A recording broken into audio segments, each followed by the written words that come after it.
All right, everybody, welcome back to the #1 television program in the history of the entire universe.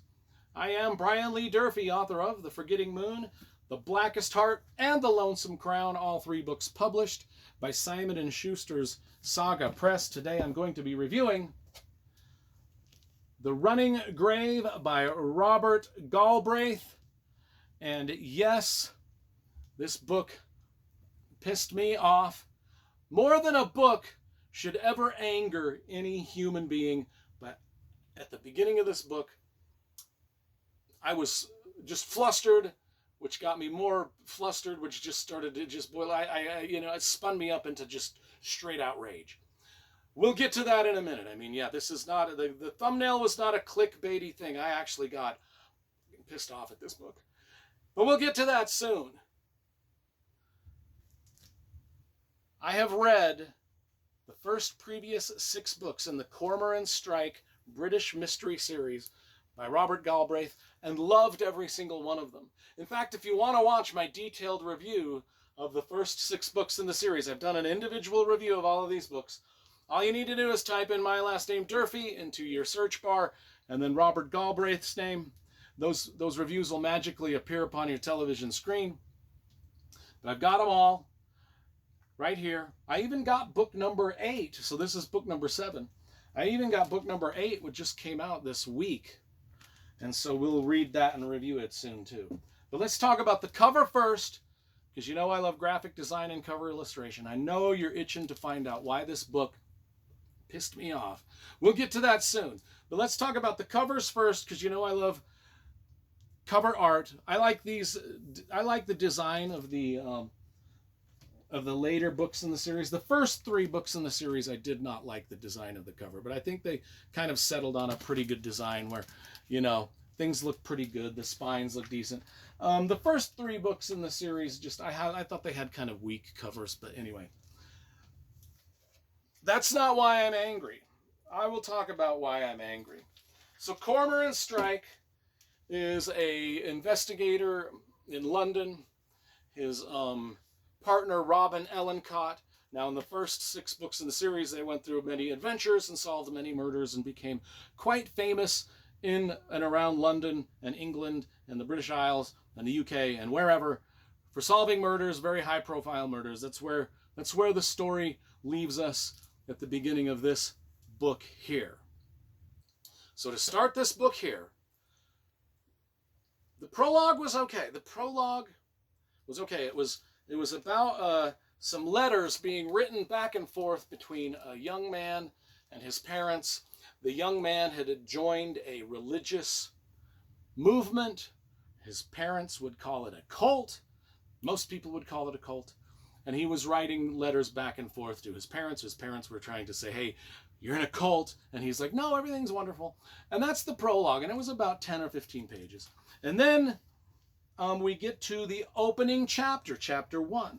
And this is where things started to go ass over teapot for me. Subtly and slowly, my rage built. But it started with this. Chapter 1 says, 2016. Let's see, what is it? February of 2016, a very specific date. So I'm thinking to myself, oh, we're jumping back in time because this book came out in 2023. The story to this point, through the first 6 books, takes us in the lives of our 2 heroes, Cormoran Strike and Robin Ellencott, takes us up to the point of 2023 in their lives and in their investigative adventures. And so then we're jumping back, as you saw, I pointed it out very specifically, to 2016. I'm like, okay, so we're jumping back in time a little bit. And so I'm reading and reading, and I'm like, okay, it seems like we're back in time. Well, at no point, so at some point, and this is where at some point, I'm like 200 pages into the story, and I'm like, are we still in the year 2016? Because things aren't adding up. It seems like we've jumped from 2016 at some point into the year 2023. But there was never, ever, and then I was thinking to myself, well, maybe I skipped something in the story. Maybe it's a me problem. Maybe this is not a J.K. Rowling problem or a publisher problem. Maybe this is me. Maybe I'm just... So I reread the entire first 150 pages to be like, when did we jump from 2016 in this flashback to the real story that's taking place in 2023? I have no idea to this day. Nope. And then I got really confused. I was like, what the fuck's going on in this book? Why did they do that to me? Why did they not tell me? And then I was like, is it still, are we still in 2016? Maybe the story through the whole way is taking place in 2016 and I'm missing something. And then I'm like, no, because stuff in the story makes it seem like it's, anyway. I Googled it. Google didn't answer. I had to chat. This is the first thing I've ever used Chat GTP on. I swear to God, the reason I got angry is because the only thing that would tell me what the was going on in a timeline of this story was I had to go to Chat GTP and type in, what the is going on in The Running Grave by Robert Galbraith, because I don't know whether it's taking place in 2016 or 2023, because it says 2016 right in there. And then it's not, but it's not. But it is, but it's not. And ChatGTP, the first time I ever typed anything into ChatGTP, and ChatGTP gave me the answer. I think the whole, at least if I don't know, I still to this day don't know if the whole thing took place in 2016, or if it took place in 2023. I have no idea. ChatGTP got me the closest to my answer when it said that it starts in 2016 and eventually goes to anyway. My God, we wasted so much time in this video on that. This is a me problem. I still don't know the answer, and this is a me problem. This is because I'm stupid. It's nothing to do. I think it has something to do with the way the book was designed. I don't know. Just holy shit. I'm suffering PTSD just reliving my experience. Anyway, all I will say is this novel may or may not take place in 2016. May or may not take place. I'm just, the reality is it's a made up story. So none of it's real. I just have to settle on that. Okay. Despite that, this was a fantastic book. Despite that, this was a great book. It had some themes and some subject matter that I love reading about, that I even write about in my own religious fervor and religious fanaticism. That's the theme of this book. So let's get into the story finally. Cormoran Strike is an investigator, a private investigator. He's a war veteran. He's missing his leg. Robin Ellencott works for him. They may or may not ever get into a full-blown romantic relationship at some point. It's been building in the first 6 books, and it's still going. It's all right, though. I like that part. I really love reading about how they kind of think about each other, how they are sort of torn between this business relationship, and they know that they are in love with each other, and yada, yada, yada, but that's just kind of the push and pull of this book. It's very soap opera-y in that respect, which I like. I just enjoy that relationship and the way it's going and the way that they kind of, because we've all been there and we can relate. And that's the side plot to this book and every other book is Robin and Cormoran, are they ever going to get together? So the main thrust of this book is this cult that this young man has joined, which we read about in the prologue. And some people want to find out what's going on in this cult. Our son has disappeared into this cult.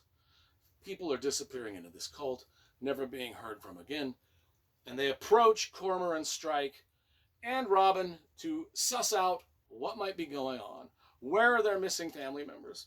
And so, to do this, they send Robin undercover into the cult. And that happens about 150, 200 pages in. They do some investigative work beforehand, like talking to former members of the cult, people that have escaped the cult, people that are still kind of in the cult. That's kind of Cormoran Strike's job himself, as he's kind of investigating things outside of the cult, like different people that know about the cult or have had relatives that have disappeared into the cult. Robin, though, she goes undercover, and that's where the fun begins. Is when she goes undercover to suss out what's going on in this cult. In this cult, I mean, it's kind of like supernatural. These people believe they can raise people from the dead. There's a lot of David Bowie references. There's it's kind of like they're an anti-capitalist, socialist, climate change, do-gooder type of a cult set to a David Bowie soundtrack, if that even makes sense. But in actuality, they're kind of like delusional in the fact that they think they can raise people from the dead, and just in their heart of hearts, they're just truly evil. I think I just described every cult there is. I mean, but that's it. And Robin goes undercover into this, and I really enjoyed that adventure because, that's one of the things that I like. I mean, my fantasy trilogy itself is a study on religious fanaticism.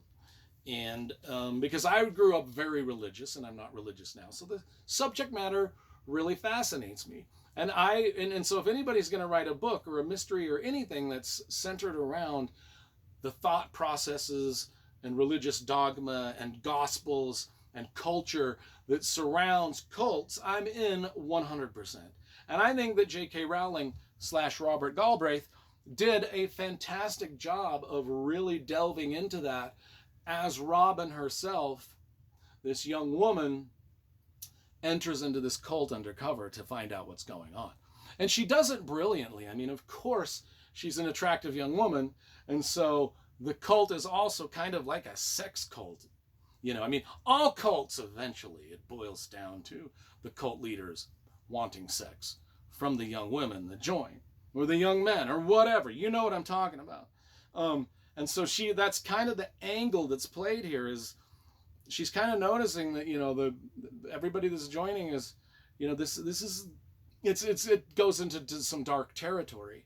And I enjoyed as she got to know, as she was undercover, she gets to know some of the people that have been in the cult a long time. As she's getting recruited into the cult, there's a bunch of other people at the same time getting recruited into the cult. And so we get to see those perspectives as both the new and the old cult members sort of mesh, and we get to see these young. My favorites were the two young girls that were really, really young, that are into the cult, and they kind of. I mean, I won't tell you any spoilers, but the way they kind of separate people and don't let them hang out with their friends anymore, and just all of the cultish brainwashing type of things that go on. And that was the fascinating part of the book, really. And as we just kind of, everything sort of kind of, it's kind of like just a big puzzle box that she's got to unearth whilst inside of this dangerous cult. And of course, on the outside, Cormoran Strike is doing his investigations and things like that. And it's just a clever book. I like it. To this day, I have no idea whether it took place in 2016. Now, if it took place in 2016, that would put it somewhere in between books 3 and 4 here. Which, I mean, my God, I'm not fucking making this up. Look at it again. That says 2016, right? So whether it takes place in 2023 or 2016, I don't know. I think I'm going to go with what ChatGTP said, and it took place in 2023, despite the fact that it says 2016 at the beginning. But it was a brilliant book. Yeah, I mean, they've all been super good. I mean, this is a 10 out of 10. This is 1,000 pages of some of the best mystery writing I've read in a long time. Whether it was placed in 2016 or 23, I don't know.